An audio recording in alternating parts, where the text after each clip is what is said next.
ওয়ার্দজাহানের খলিফা ওমর রাষ্ট্র পরিচালনা করেন। একটা সিকিউরিটি গার্ড নাই, কোনো বডিগার্ড নাই। দুশ্মনেরা খুঁজে ওমরের এত পাওয়ার কেন, বডিগার্ড কয়জন? কয় একজনও নাই। কথা রে মাইরা ফালানো তো বড় সহজ, কয় অনেক সহজ। আল্লাহ বলেন না না, আমি আল্লাহ যারে হেফাজতের বাউন্ডারি দিয়া রাখবো তারে কেউ ক্ষতি করতে গেলে নিজেই ক্ষতি হয়ে যাবে। দুশ্মন লাগাইয়া দিল। তদানীন্তন সময়ের রোম সম্রাট কয় ওমরের হত্যা করো। একা পাইলে একাই কোথায় পাও? দেখো খবর নিতে নিতে নিতে নিতে খবর পাইছে খোলা ময়দানে ওমর হাতেরে বালিশ বানায় একা একা ঘুমায়। কয় তরবারি কই? কয় দূরে ফালায়া রাখছে। কয়টারে মার? কয় সুযোগ পাইছি। দৌড়াইতেছে আল্লাহর বান্দা, দুশ্মন ওমরের মারার জন্য যায়। ওমর একা ঘুমায়, তরবারি নাই, হাতেরে বালিশ বানাইছে।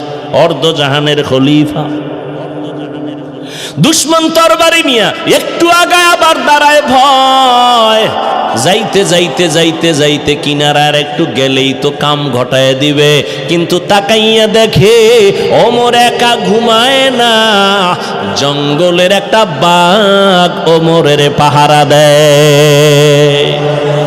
খাকো বাদ আবু আতিশ বন্দা আঙম বামানে তু মুর্দা বাহাক জিন্দা আইন। আল্লাহ বলেন আমি রহমতের নবীকে রহমত করে পাঠাইলাম। কয় দুনিয়ার জন্য আর পরকালের জন্য? কয় না, জগৎ সমূহের জন্য। অনেকে তর্জমা করে উভয় জগতের জন্য নবী রহমত, আমি তর্জমা করলাম জগৎ সমূহের জন্য নবী রহমত। উভয় জগতের তর্জমা করলে মনে হয় যেন দুনিয়ার জগৎ পরকালের জগৎ। না, জগৎ তো আরো আছে। রুহের জগৎ একটা আলাদা জগৎ, মায়ের গর্ভের জগৎ একটা আলাদা জগৎ, দুনিয়ার জগৎ একটা আলাদা জগৎ, আলমে বরজখ কবর জগৎ একটা আলাদা জগৎ, হাসরের ময়দানের একটা আলাদা জগৎ, জান্নাত ও জাহান্নামের একটা আলাদা জগৎ। সব জগৎ সমূহের জন্য আমার নবী রহমত। রুহের জগতের জন্য নবী কেমন রহমত, ভিন্ন আলোচনা। মায়ের গর্ভের জগতের জন্য নবী রহমত, দুনিয়ার জগতের জন্য নবী রহমত, কবর জগতের জন্য নবীজি রহমত, হাসরের ময়দানের জন্য নবী রহমত, জান্নাতের জন্য নবী রহমত, জাহান্নামের জগতেও নবী রহমত। এটা কেমনে? জান্নাতের জন্য নবী রহমত, এটা বুঝলাম। জাহান্নামের জন্য কেমনে? এটা তো বুঝে আসে না। বুঝে না আসলে বুঝার চেষ্টা করো, বিরোধিতা করিও না। জাহান্নামের ক্ষেত্রে আমি শুধু দুনিয়ার জগতের জন্য নবী কেমন রহমত এই বিষয়ে দু চারটা কথা বলি। রহমতের নবী, দুনিয়ার জগতের জন্য রহমত। এরে নবীরা আশেক শুধু কি মানুষের জন্য? কয় না, রহমতের নবী মুমিন মুসলমানের জন্য যেমন রহমত, বেঈমানের জন্য নবী রহমত। পুরুষের জন্য যেমন নবী রহমত, নারীদের জন্য আমার নবী আলাদা রহমত। শুধু মানুষের জন্য নবী রহমত না, জিনদের জন্য নবী রহমত। শুধু মানুষের জন্য নবী রহমত না, জঙ্গলের প্রাণী পশুদের জন্য নবী রহমত, নদীর মাছের জন্য নবী রহমত, গাছের জন্য নবী রহমত, সব মাখলুকের জন্য নবী। আবু জাহাল হাতের মধ্যে পাথর নিয়ে কয় ভাতিজা মোহাম্মদ আছে কি বলতে পারো? কয় লাভ কি? কয় বললেই তোমারে নবী মানবো, কালেমা পড়বো। নবী বলেন আমি জানি না। কেন জানো না রে ভাতিজা? নবী বলেন আমি গাইবের মালিক না। গাইবের মালিক কে? আলিমুল গায়বি ওয়াস শাহাদাতি হুয়ার রাহমানুর রহিম।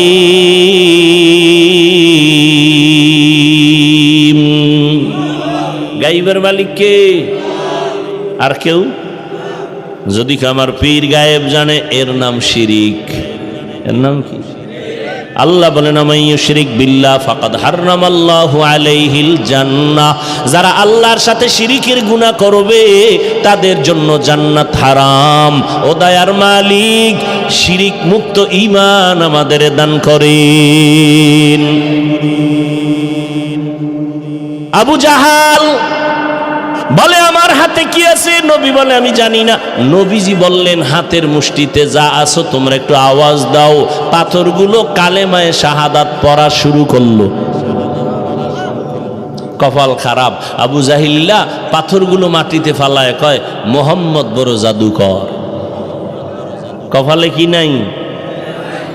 মান ইয়াহদিল্লাহু ফাহুয়াল মুহতাদ ওয়া মান ইউদ্লিল ফালান তাজিদা লাহু ওয়ালিয়াম মুরশিদা। এর যুবক, ১৫০০ বছর আগে রহমতের নবী বলেছেন, যুবকেরা আমি মুহাম্মদের উপকার করেছে, বুড়ারা আমি মুহাম্মদের বিরোধিতা করেছে। ও যুবক বাবা, আজকে তোমার মধ্যে নবীর আদর্শ নাই কেন? আমি যে এতক্ষণ তোমার সামনে বয়ান করতেছি, কুত্তার মতো চিল্লাইতেছি, কুত্তার মতো দৌড়াইতেছি, আমি একা না, সব আলেমরা তোমাদের পেছনে দৌড়ায়।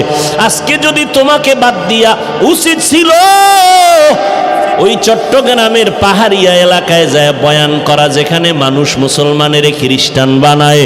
আজকে বয়ান করা দরকার পঞ্চগড়, যেখানে কাদিয়ানি বানায়। কিন্তু ওখানে যাওয়ার সময় কই? ফজর থেকে দৌড় শুরু হয় আসর পর্যন্ত, আসর থেকে মাগরিব, মাগরিব থেকে এশা, এশার পরে সারা রাত 12টা মাস মুসলমানের পেছনে দৌড়াইয়া পায়ে ধরে ধরে ধরে ধরে বলি আমার দলে আসো। একবারও বলি না আমি 5 কল্লি টুপি মাথায় দিয়েছি, ভিন্ন টুপির বিরুদ্ধেও বলি না, হিংসা করে সালাম বন্ধ করি না। আমি কওমি মাদ্রাসার সন্তান, কোনোদিন স্কুল কলেজ আলিয়ার বিরুদ্ধে বলি না। আমি তাবলিগের লাইনের সন্তান, আমি বলি না তাবলিগ করো না হয় জাহান্নামে যাইবা। আমি পীরের লাইনের সন্তান, একবারও বলি নাই তুমি অমুক পীরের কাছে যাও না হয় জাহান্নামে যাইবা। কিছুই বলি নাই। এত চিল্লা চিল্লি কইরা বিনয়ের সাথে একটা কথাই বলতে চাই বাবা, যেই লাইনে থাকো বাধা নাই, যেই তরিকায় চলো বাধা নাই। ব্যবসা করো আলহামদুলিল্লাহ, চাকরি করো আলহামদুলিল্লাহ, স্কুলে পড়ো আলহামদুলিল্লাহ, কলেজে পড়ো আলহামদুলিল্লাহ, ডাক্তার হও আলহামদুলিল্লাহ, ইঞ্জিনিয়ার হও কোনো বাধা নাই, একজন প্রফেসর হও বাধা নাই, একজন ডাক্তার হও বাধা নাই। তবে দাবি আমার একটা, বেয়াদব হইও না। তোমার ব্যবহারে যেন মা বাপ কখনো কষ্ট না পায়। ও যুবক, তোমার আচরণে যেন কোনো শিক্ষক কষ্ট না পায়, তোমার ব্যবহারে যেন কোনো আলেম কষ্ট না পায়, তোমার ব্যবহারে যেন কোনো মুরব্বীরা কষ্ট না পায়। তুমি এমন একজন ডাক্তার হও যে দিনের উপকার হবে, উম্মতেরও ফায়দা হবে, এবং তোমার সম্মানটা মরিয়া গেল মানুষ দোয়া করবে তোমার সম্মানের সাথে। যদি এমনটা হতেই চাও, 2টা জিনিস তোমার লাগবে, লিখে রাখ। 2 জিনিস না থাকলে ডাক্তার হতে পারবি, জীবনে সম্মানের জীবন পাবি না। ইঞ্জিনিয়ার হবি ঠিক, সম্মান জীবনে পাবি না। হ্যাঁ, সম্মানিত ডাক্তার যদি হতে চাও, সম্মানের জীবন নিয়ে যদি ইঞ্জিনিয়ার হতে চাও, জেনারেল লাইনে থাকো আলহামদুলিল্লাহ, তবে সম্মান বড় দামি জিনিস। এটা পাওয়ার জন্য 2টা জিনিস তোমার লাগবে। কয়টা? 2 জিনিস লাগবে। 2 জিনিস না থাকলে আল্লাহর কসম সম্মানের জীবন পাবি না। এবারটা সম্মানের জন্য সার্টিফিকেট লাগে না? লাগে। সম্মানের চাবি কার হাতে? না কোনো দুনিয়ার সরকারের হাতে? দুনিয়ার সরকারের কাছে যদি চাবি থাকতো সম্মান কমানের, তো আমাকে হুজুর গো কবে কত আগে ভাড়াইয়া মারতো। কি চাবি কার হাতে? আল্লাহর হাতে চাবি। এই জন্য তাকাইয়া দেখছো কত সার্টিফিকেট ওয়ালারও সম্মান নাই, আর সার্টিফিকেট নাই আল্লাহ তারে অনেক সম্মান দিছেন, আছে না নাই? মাওলার খেলা বড় কঠিন। আমার আল্লাহর কুদরতের কারিশমা তোমার বিবেকের সব উল্টা। 2 জিনিস অর্জন করিও। জীবনে ডাক্তার হলো, সম্মান তোমার সবার উপরে থাকবে। প্রথম লাগবে তোমার সুস্থতা। কি ঘুমাইতেছেন? প্রথম কি? দ্বিতীয় লাগবে তোমার সুন্দর চরিত্র। কি এই দোনোটারে গজব করছো মোবাইল দিয়া। একটু চিন্তা কর, এই বেটা যুবক বাবা, একটু চিন্তা কর, রাগ করিস না। পৃথিবীতে যত তুই বন্ধু পাইছ সব স্বার্থপর, খোদার কসম সব স্বার্থপর। আল্লাহর কসম করে বলি, নিঃস্বার্থ এই জমিনে তোর একমাত্র বন্ধু ওলামায়ে আহলে হক। এরা সব নিঃস্বার্থ বন্ধু, এদের কোনো স্বার্থ নেই। এই তুই আমারে গালি দাও জানি না, কথা হয় না, কি পরিমাণ গালি দাও, কি পরিমাণ বিরোধিতা করো, এরপরও কোনো প্রতিবাদ করি না। দেখলে সালাম দেই, বাবা কেমন আছো, বাড়ি কই, হাসি মুখে। ইমামের বিরুদ্ধে কত কথা, ইমাম কোনো দিন রাগ করে না, বরদোয়া করে না, গালি দেয় না। বেতন দেয় 10,000 6 মাস বাকি, কোনোদিন ইমাম সাহেব মানব বন্ধন করছে? জুমায় কইছেনি যে বেতনটা টাইম মতো দিবা, নাইলে আসর থেকে সূরা উল্টা পড়া হবে। নিঃস্বার্থ তোমার একমাত্র বন্ধু আলেম। এরে যুবক, দুই জিনিস তোমার লাগবে সম্মানের সাথে যদি তুমি জীবন চালাইতে চাও। এক নাম্বার কি বলছি? সুস্থতা। রাতের ঘুম হলো সুস্থতার জন্য মহা ঔষধ। এটারে জবাই করছো কি দিয়া? ব্যাস, এখানে কোনো অস্টাজ লাগবে না, এটা ডাইরেক্ট ওয়াজ। আর এটা আমাকে হুজুরে ওয়াজ না। গুগলে ঢোক, মোবাইল তো আর ছাড়বি না, জিব্রাইল আইলো। তাহলে আকাম না করে দিয়ে একটা ভালো কাজও কর, গুগলে ডুইকা সার্চ দে রাতের ঘুম শরীরের ঔষধ কি হিসাবে বা কোন অংশ, সব ডিটেলস চলে আসবে। রাতের ঘুম শরীরের মহা ঔষধ, তবে রাতের প্রথম অংশ না, শেষ অংশ না, মধ্যাংশের ঘুম হলো শরীরের মহা ঔষধ। তুমি চরিত্র এত সুন্দর, একটা কলঙ্কের দাগ নাই, কিন্তু চাকরি পাইছো ভালো, বেতন কত হাই স্কেল, কপাল খারাপ, তুমি অসুস্থ, এক সপ্তাহ নাই, কেউ নাই, কেন কয় স্যার অসুস্থ, করে রিজাইন দিতে বল। তাহলে সুস্থতার দাম কত? কিন্তু তুমি সুস্থ, তোমাকে মেডিকেলে বারবার চেক আপ করার পরে এক বিন্দু কোনো রোগ ধরা পড়ে নাই, কিন্তু রোগ আছে একটা, চরিত্র খারাপ। চাকরি মেয়াদ বাড়বে, তাহলে দুই জিনিস লাগবে, সুস্থতা, সুন্দর চরিত্র। সুস্থতার জন্য লাগবে একটু রাতের ঘুম, চরিত্র ঠিক করতে হলে লাগবে একদিকে মোবাইল ছাড়ো, অন্য দিক থেকে মদিনাওয়ালার আদর্শকে আঁকড়াইয়া ধরো।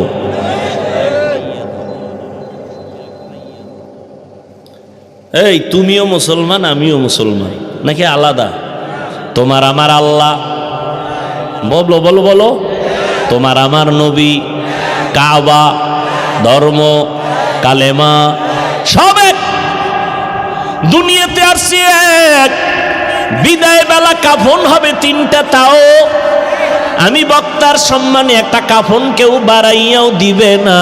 তুমি গরিব হওয়ার কারণে কাফন একটা কমাইয়াও, সবার বেলায় কয় কাফন, কালার হবে আলাদা।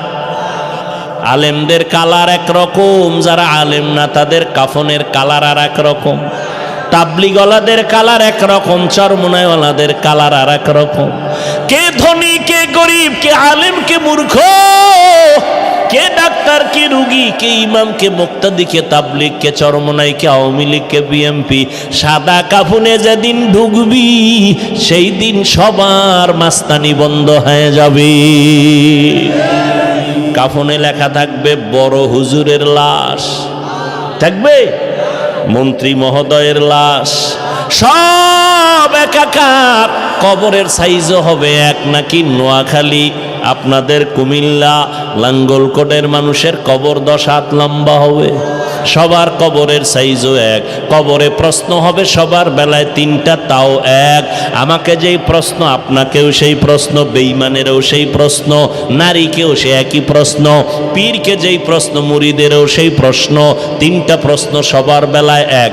রবের পরিচয় দাও, ধর্মের পরিচয় দাও, রহমাতুল লিল আলামিনের পরিচয় দাও। দুনিয়ার নিয়মের উল্টা। ক্লাস 1 এর প্রশ্ন আলাদা, 2 ক্লাসের ছাত্র ছাত্রীদের প্রশ্ন আলাদা, 8 এ যারা পড়ে তাদের প্রশ্ন 9 এ যারা পড়ে সমান। অথচ আমার মাওলার কুদরত কেমন! তুমি ধনী হও, গরিব হও, সাদা হও, কালো হও, শিক্ষিত অশিক্ষিত, আলেম মূর্খ, যেই লাইনে থাকো না কেন, প্রশ্ন সবার বেলায় এক তিনটা। রবের পরিচয় দাও, ধর্মের পরিচয় দাও, রহমতের নবীর পরিচয় দাও। এই প্রশ্নের জবাব শুধুমাত্র হুজুরেরা ছাড়া কেউ পারবে না। কি হুজুরে পারবে? গ্যারান্টি আছে। এই জন্যই তো জান্নাতের টিকিট হাতে পাইয়া আবু বকরের কান্নার আওয়াজ, ওমরে ফারুকের কান্নার আওয়াজ, যেই ওমর 27 বছর বয়সে রহমতের নবীর হাতে হাত লাগাইয়া কালেমার পতাকা ধরলেন কয় বছরে? জোরে কও। এই ওমর রসুলের হাতের বরকতে এত পাওয়ার পেয়ে গেছেন, রাস্তা দিয়ে ওমর চলতেছে, শয়তান ভয়ে অন্য রাস্তায় দৌড়ায়। যেই শয়তান আল্লাহর সামনে চ্যালেঞ্জের মোকাবেলায় দাঁড়ায় গেল, আর ওই শয়তান কারে ভয় পায়? এবার চিন্তা করেন ওমর বেডাটা কেমন। 27 বছরের মুসলমান, 27 বছর বয়সে নবীর হাতে কালেমা পড়ছে হযরত ওমর। কথার আগে তরবারি রেডি, শয়তান দেখলে দৌড়ায়। ওয়ার্দজাহানের খলিফা ওমর রাষ্ট্র পরিচালনা করেন, একটা সিকিউরিটি গার্ড নাই, কোনো বডিগার্ড নাই। দুশ্মনেরা খুঁজে ওমরের এত পাওয়ার কেন, বডিগার্ড কয়জন? কয় একজনও নাই। কথা রে মাইরা ফালানো তো বড় সহজ, কয় অনেক সহজ। আল্লাহ বলেন না না, আমি আল্লাহ যারে হেফাজতের বাউন্ডারি দিয়া রাখবো, তারে কেউ ক্ষতি করতে গেলে নিজেই ক্ষতি হয়ে যাবে।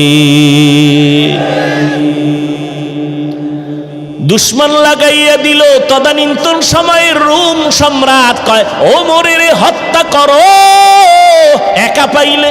একাই কোথায় পাও? দেখো খবর নিতে নিতে নিতে নিতে খবর পাইছে খোলা ময়দানে ওমর হাতেরে বালিশ বানায় একা একা ঘুমায়। কয় তরবারি কই? কয় দূরে ফালায়া রাখছে।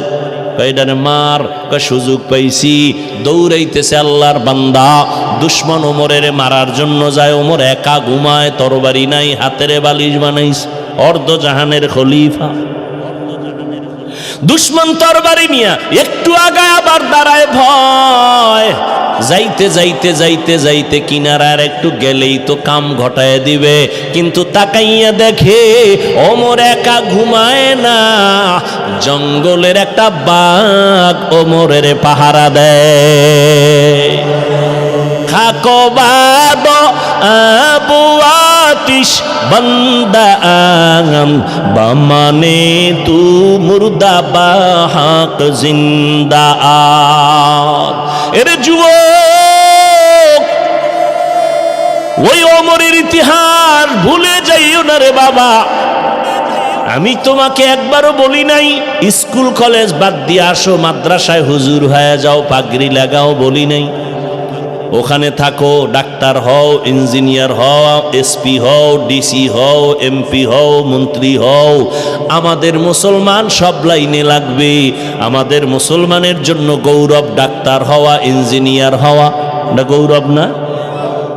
ডাক্তারি পড়তে গিয়া ও বাবা তোমার কাছে দাবি আমার একটা, রহমতের নবীর আদর্শের মালা গলায় লাগাও। মা বাবার সাথে বেয়াদবি করবা না, আলেমের দোয়া নিয়া পরামর্শ নিয়া নবীর তরিকা মানিয়া চলো। 5 বেলার নামাজ পড়ো, নবীর তরিকা মানিয়া জবানটাকে হেফাজত করো। কারো ক্ষতি করবা না, কারো বরদোয়ার তলে পড়বা না, আলেমের পরামর্শ নাও, মা বাবার দোয়া নিয়ে চলো। আল্লাহর কসম, মা বাবার দোয়া ছাড়াই চেয়ারে বসতে পারি নাই। মা বাবার কান্না আর দোয়া ছাড়া তুমি পরীক্ষায় পাশ করতে পারো নাই। মা বাবার চোখের পানি দোয়া ছাড়া তুমি টাকাওয়ালা হতে পারো নাই, ব্যবসায় লাভবান হতে পারো নাই। মা বাবার দোয়া চোখের পানি। ওই মা বাবারে কষ্ট দিবা না। আর যেই শিক্ষক তোমারে হাতে কলমে কষ্ট করে মানুষ বানাইছে তার সাথে বেয়াদবি করবা না, মুরব্বীদের সাথে বেয়াদবি করবা না। মনের কষ্ট তোমার জন্য বড় অভিশাপ। মুরব্বী কষ্ট পায় বলছে, ওই গিয়ে তোর কপালে লাগবে অভিশাপ। ও যুবক, দেখো তোমার লাইনে থাইকা নবীর তরিকা মতো চলা যায়নি। অনেকে বলে কেমনে? দেখো তাকায়া বাবা, স্কুলে পড়ে, কলেজে পড়ে, তোমার মতো যুবকেরা 5 বেলার নামাজ পড়ে আসেনি, সত্যটা বলো। তাহলে তোমার কাছে আমার প্রশ্ন, তুমি কেন পারো না রে বাবা? এর কথা কি তুমি বিশ্বাস করো না? ও যুবক বাবা, তোমার মতো যুবক তাকায় দেখো রে, আবার পুলিশ বিডিআরের চাকরি করে, নামাজ পড়ে, তুমি কেন পারো না? তোমার মতো সন্তান রাস্তায় গাড়ি চালায়, নামাজ ছাড়ে না, তুমি কেন পারবা না? কৃষি কাজ করে, নদীতে মাছ ধরে, নামাজ ছাড়ে না, তুমি কেন পারবা না? এখনো সময় আছে, তওবা করে নাও। আল্লাহকে মনে মনে তওবার নিয়তে বলো, মনে মনে, ও দয়ার মালিক, জীবনে শয়তানের ধোকায় পড়ে দুনিয়ার লাইনে পড়িয়া আজকে নামাজ তো কম সারি নাই, কত গুনাহ করলাম, হাতের গুনাহ, চোখের গুনাহ, কানের গুনাহ, জবানের গুনাহ। ও আল্লাহ, একবারও চিন্তা করলাম না যে আমি একা একা কবরে যেতে হবে। আমার কবরে কেউ যাবে না, কই মা, কই বাবা, কই আপনজন, কই বন্ধু বান্ধব, কেউ যাবে না। আমি একা একা সাদা কাফনের প্যাকেট হয়ে কবরে থাকতে হবে। আল্লাহর কোরআন সত্য, ১৫০০ বছর একটা মিথ্যা কেউ বের করতে পারে নাই। ওই কোরআনে আল্লাহ পাক রব্বুল আলামিন গুনাহগারের জন্য জাহান্নামের আযাবের বয়ান করেছেন, নেক আমলওয়ালাদের জন্য জান্নাতের সুসংবাদ দিয়েছেন। ও যুবক বাবারা, আজকে নামাজ রোজা ঠিক রাখার পরে কই আমগো সম্মান তো কমলো না। আল্লাহর মোহাব্বত নিয়া তওবা করো, তুমিও রেডি হয়ে যাও। মরিয়া গেলেও যাবা, আর নামাজ ছাড়বা না, বেপরদায় চলবা না, মা বাবাকে কষ্ট দিবা না, নবীর তরিকার বাইরে চলবা না, নবীর মোহাব্বত নিয়া, উলামায়ে কেরামের পরামর্শ নিয়া 5 ওয়াক্ত নামাজ পড়বা, মা বাবার দোয়া নিয়ে চলবা। আল্লাহ আমাদের সবাইকে তওবার উপরে মজবুত হয়ে নবীর তরিকায় চলার তৌফিক দান করেন, আমিন। আলহামদুলিল্লাহি রাব্বিল আলামিন, ওয়াসসালাতু ওয়াসসালামু আলা সাইয়্যিদিল আমবিয়াই ওয়াল মুরসালিন ওয়া আলা আলিহি ওয়া আসহাবিহি আজমাইন। ইয়া আরহামার রাহিমিন, ইয়া আরহামার রাহিমিন, ইয়া আরহামার রাহিমিন, রব্বিরহামহুমা কামা রব্বায়ানি সগীরা। আল্লাহুম্মা ইন্নাকা আফুউন কারীম তুহিব্বুল আফওয়া ফা'ফু আন্না। ও দয়ার মালিক, একটু কুদরতের নজর দিয়া দেখেন, এই বৃষ্টি বাদলে আপনার বান্দারা আপনাকে ভুলে নাই। কত যুবক, কত ছাত্র, কত আলেম, কত মুরব্বীরা হাজির হয়েছে, মা বোনেরাও হাত তুলেছেন। মেহেরবানি করে আমাদের জীবনের গুনাহগুলো মাফ করে দেন, মাহফিল কবুল করে নেন।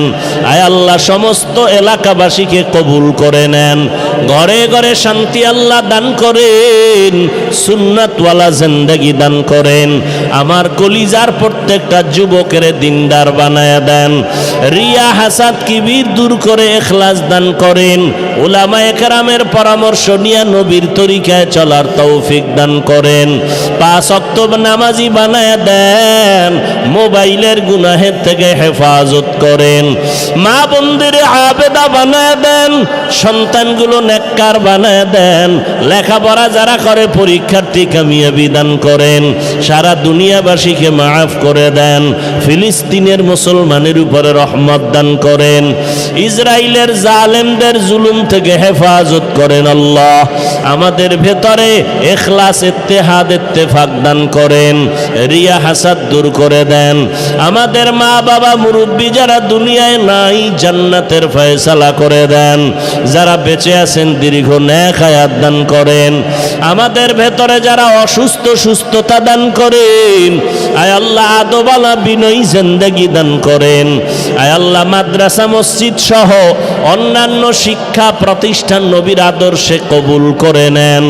আয় আল্লাহ নবীজির সুন্নতলা জিন্দেগি দান করেন। বাইতুল্লাহ নবীর রওজা জিয়ারতের ব্যবস্থা করে দেন। চলার পথে হেফাজত করেন, বাতিলের মোকাবেলায় বিজয় দান করেন। মিথ্যা মামলায় যারা জড়িত কুদরতের হাতে হেফাজতের মুক্তির ব্যবস্থা করে দেন আল্লাহ।